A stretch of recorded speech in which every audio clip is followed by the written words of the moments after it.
Rain lashed against the wide front windows of Harbor Street Diner, the kind of storm that drove even the regulars home early.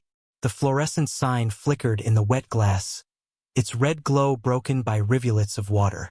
Inside, the place smelled faintly of coffee grounds and grilled onions, the last hour before closing stretching into silence. Megan Hayes wiped down the counter for the third time, though there were no crumbs left to chase. At 25, she carried the kind of weariness usually reserved for people twice her age. Her apron was damp from a spill earlier, and the ache in her calves hadn't eased since her double shift began. The bell above the door rang. Megan looked up. A man stepped in, shoulders hunched against the storm. His coat was thin, water dripping from its sleeves. At his side clung a little girl no older than 6, her hair plastered to her forehead in dark curls. Both of them were shivering. The man scanned the menu board without really reading it, then pressed a few crumpled bills flat against the counter with careful fingers. "Just a coffee, please." Megan glanced at the girl. She was staring at the pie case, lips pale, eyes heavy with the kind of tired that wasn't just from the weather. Something in Megan's chest tugged. Without hesitation, she rang up the coffee, then reached for the chipped mug that always kept the best heat. "And," she added lightly, as though reciting a line rehearsed 100 times, "since it's Tuesday, hot chocolate comes free with any drink." The girl's eyes flickered up in surprise. Megan poured the cocoa into a smaller mug, sliding it onto the tray with a quiet smile. Before she carried it over, she slipped a grilled cheese sandwich onto the plate as well. "How special tonight," she said, setting it in front of them as if it were policy. The man opened his mouth, ready to object, but Megan cut him off with a wink. "Trust me, we throw out more than we serve at this hour." The little girl wrapped both hands around the cocoa mug. Steam fogged the glass. For a moment, the storm outside seemed to fade, replaced by the simple sound of her first small sip. By the time the storm softened into steady rain, the diner had emptied. Megan refilled the man's mug once, then let him sit in silence. The girl, Lily, she'd overheard when he whispered her name, drew patterns with her fingertip on the condensation of the cocoa glass. Megan pretended not to notice how long it took the man to sip his coffee, stretching every drop. When they finally rose to leave, he tucked Lily's hood carefully around her face and gave Megan a nod. No words, just that tired, grateful kind of glance that said more than a thank you could. Then the bell above the door rang again, and they stepped back into the wet night. Megan turned back to her work. She stacked dishes, wiped counters, switched off one of the neon signs. That's when she saw it. An envelope, half-tucked beneath the napkin holder at their booth. White, unmarked. She frowned, drying her hands before reaching for it. Inside was a thick fold of cash. Her breath caught. $100 bills, at least 10 of them. She counted twice, fingers trembling. $1,000. Tucked between the bills was a single slip of paper, torn from a notebook. 5 words, written in a steady hand. "You gave more than food tonight. Thank you." Megan sat back, the note trembling in her hand. Her first thought was that it must be a mistake, that someone else had left it. But the booth was empty except for their half-finished cups. Her throat tightened. For weeks, she'd been barely holding together the pieces of her life. Every spare dollar went to her younger brother's medical bills. The emergency surgery last winter, the follow-up treatments, the medications insurance didn't cover. The stack of envelopes on her kitchen table at home looked like a slow collapse, threatening to bury her one letter at a time. Her own rent was 2 weeks late. She told no one. Now this. She pressed her hand against the bills as though they might vanish if she blinked too long. A laugh slipped out, sharp and shaky. For a moment she wanted to shout, to run after them, to demand why. But the diner was silent except for the humming fridge. Instead, she slid the envelope beneath the register until her shift was done, as though hiding it could make it more real. Later, walking home through slick streets, the weight of it pressed against her side. She imagined telling someone, her coworker Rita, her mother, even her brother in the hospital bed, but every version sounded wrong. Felt fragile, like glass in her hands. If she spoke of it, it might shatter. So she told no one. That night, in the dim light of her small apartment, Megan laid the envelope on the table beside the pile of bills. She didn't touch them, didn't open a single one. She only sat there, staring at the neat fold of paper, the words written by a stranger who had left with nothing but a nod. The rain outside slowed to a whisper. Megan leaned back in her chair, exhaustion pressing against her, and for the first time in months, she let herself breathe without counting what it might cost. 3 evenings later, just as the rain began again in its thin, misting rhythm, the bell over the diner's door chimed. Megan looked up from a stack of plates. Her chest tightened. It was them again. The little girl, Lily, stepped inside first this time, her curls damp but her smile braver. She tugged at her father's sleeve, pulling him toward the same booth they had taken before. Daniel followed quietly, his coat still worn, though he looked less hurried now, as if he'd decided the diner was safe. Megan approached with her pad, but before she could speak, Lily piped up. "Can I draw?" Megan blinked. "Draw?" The girl nodded, eyes bright. "Last time, Daddy said I should thank you. I made you something." She pulled a folded paper from her small backpack and slid it across the table. On the page, drawn in uneven crayon strokes, was a picture of the diner window glowing yellow against the rain. Behind the counter stood a stick-figure woman with a smile too wide for her face. Megan. Her throat caught. That's beautiful, Lily." The girl beamed, then tucked into the coloring again while Daniel ordered quietly.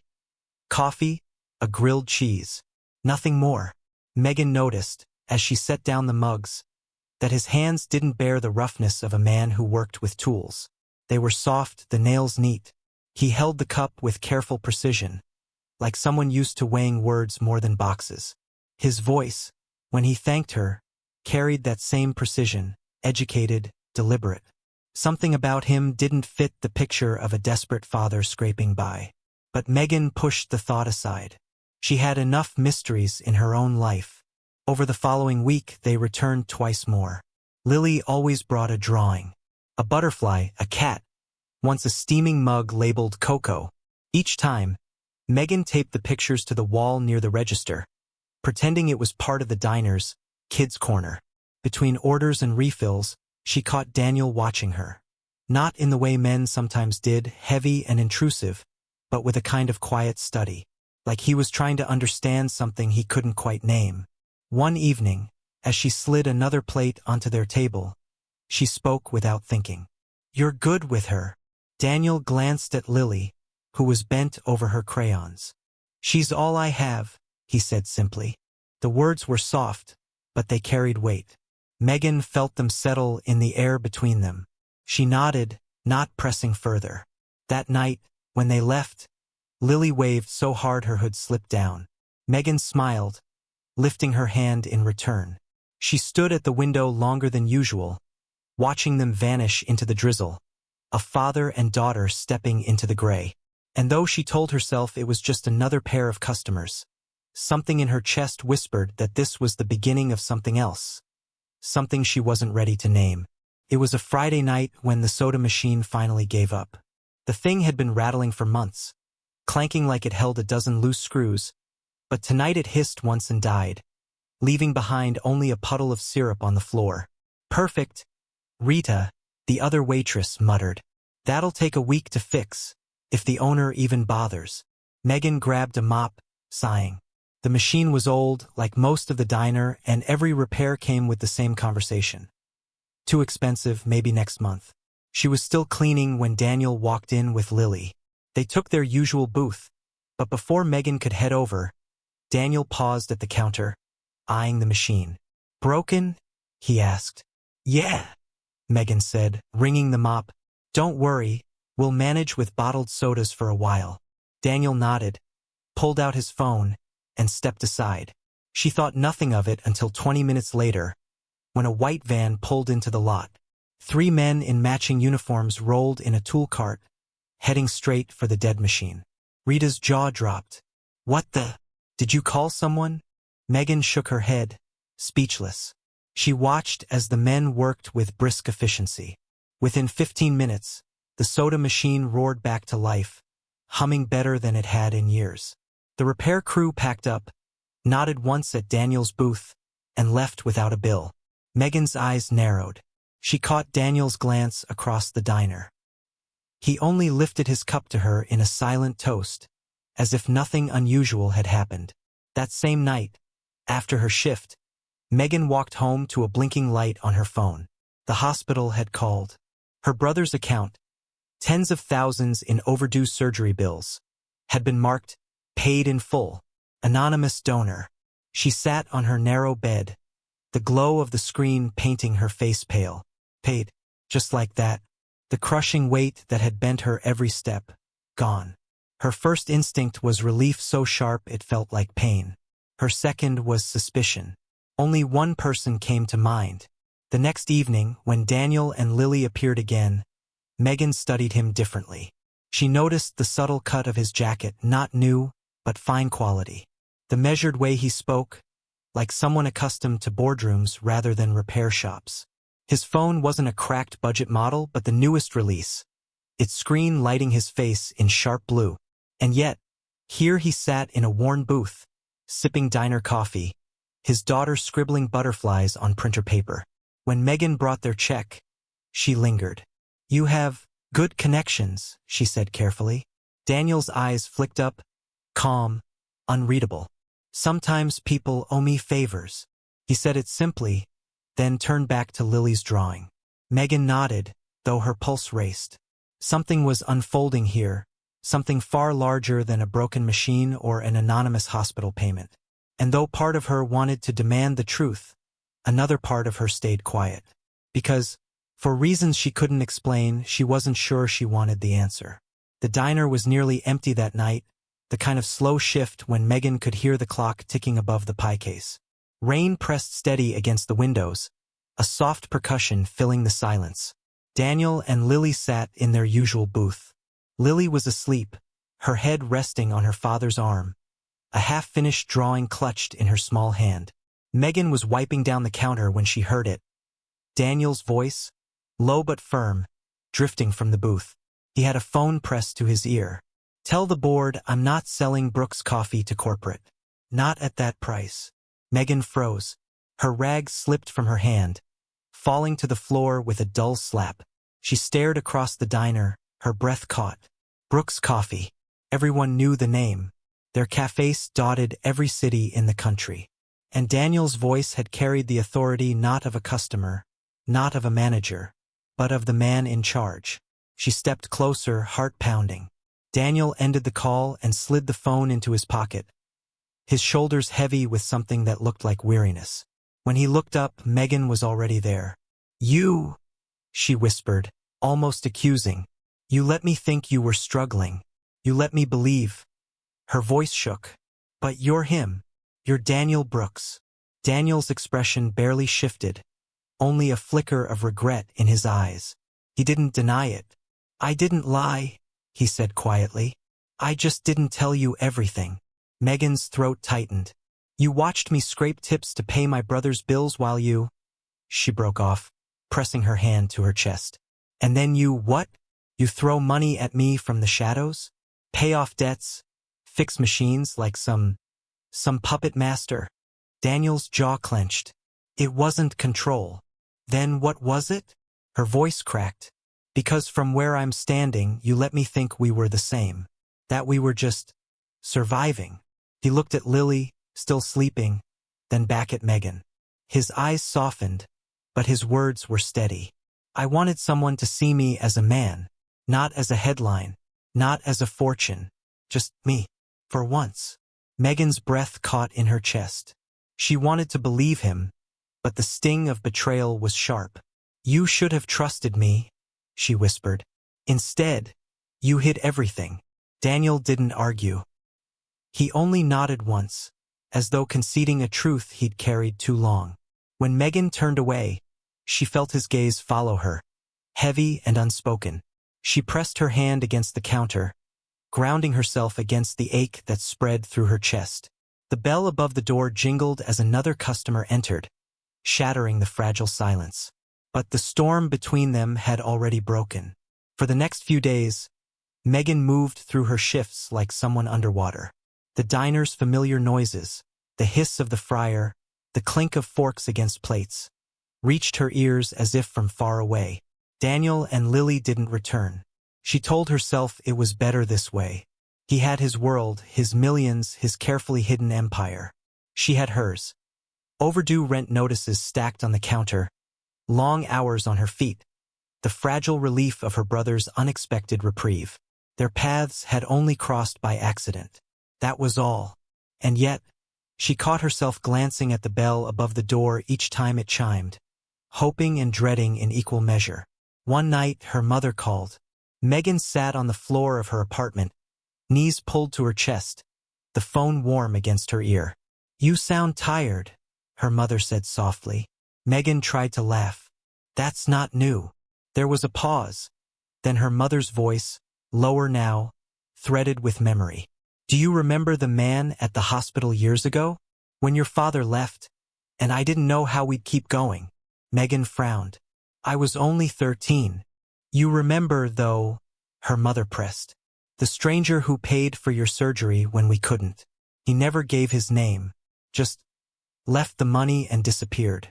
I never forgot that. I still don't know why he helped us, but it saved us." Megan's throat tightened. "What are you saying?" "I'm saying sometimes people give because they need to, not because they want something. Sometimes it's not about control. It's about finding a way back to hope."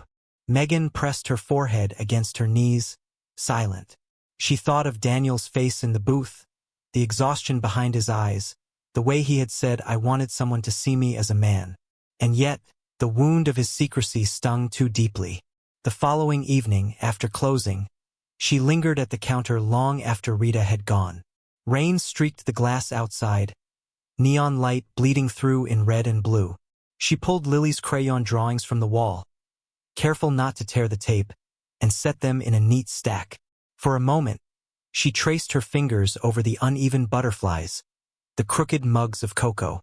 Her chest ached. She missed them, but trust, once broken, wasn't easily repaired. When the bell finally rang, she looked up. Daniel stood in the doorway, rain dripping from his coat. Lily clutched his hand, half asleep against his side. For a long time, Megan didn't move. The silence between them stretched, filled with all the things unsaid. Finally, she whispered, "I don't know if I can forgive you." Daniel nodded once, his face shadowed with something like acceptance. "I'll wait," he said quietly. Then he turned, leading Lily back into the rain. Megan stood rooted to the spot, the drawings trembling in her hands. The diner buzzed louder than usual on the night of the community fundraiser. Flyers had been taped in shop windows all week, proceeds going to families facing medical debt. Megan had helped organize it, though she'd done so quietly, without expecting much. Now the place was full, neighbors shoulder to shoulder, laughter mixing with the clatter of dishes, the storm outside forgotten. Homemade pies lined the counter, jars for donations overflowed with bills and coins. For the first time in months, the air felt warm not just from the griddle but from something deeper. Megan moved between tables, balancing plates, offering smiles that felt lighter than they had in weeks. Then the room hushed, not all at once but in ripples, as though a new presence had entered. She turned and saw him.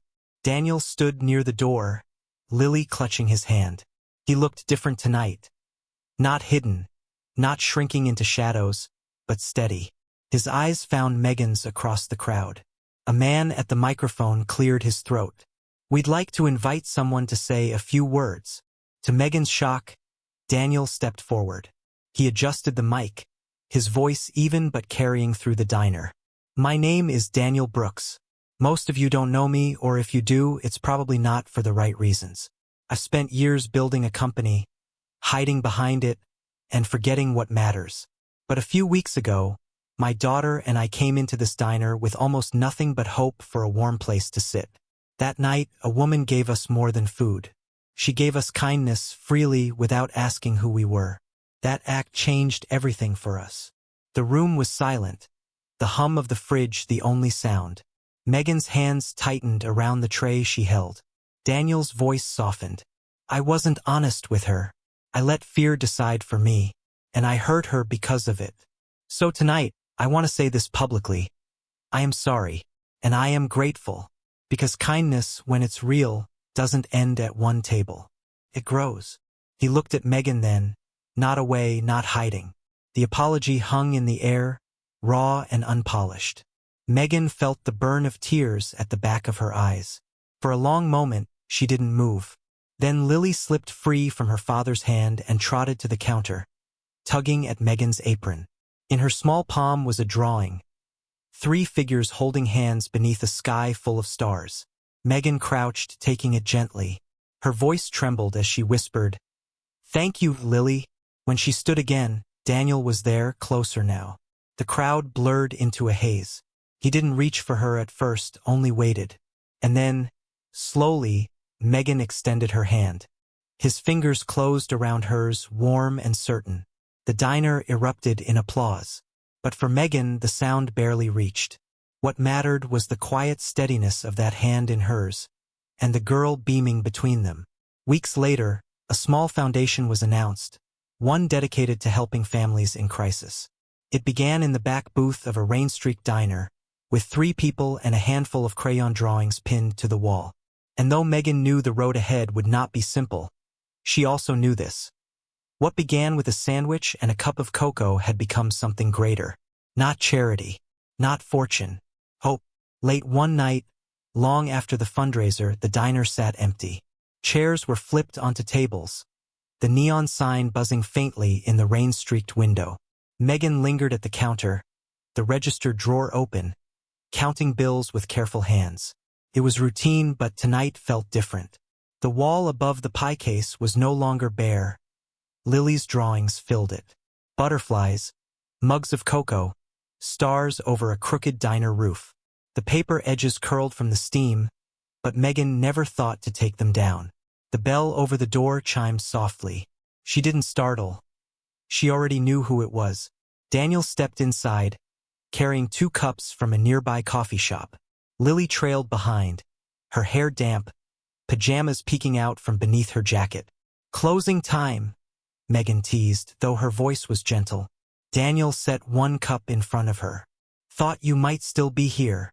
She smiled, weary but real. Lily climbed onto a stool beside her, pressing her chin onto folded arms. Within minutes, her eyelids drooped, the storm outside lulling her into sleep. Silence filled the diner, broken only by rain on glass. Daniel watched his daughter, then looked at Megan. His voice was low. "I don't know where this leads. I only know I don't want to walk it alone anymore." Megan turned the warm cup in her hands, feeling its steady heat. She glanced at Lily, then at Daniel, and finally let herself breathe. "Then we start here," she said softly. Outside, the rain eased to a drizzle. The neon sign flickered, casting its red glow across 3 figures at the counter, quiet, ordinary, and, for the first time in a long while, not alone. Hope, fragile but steady, held.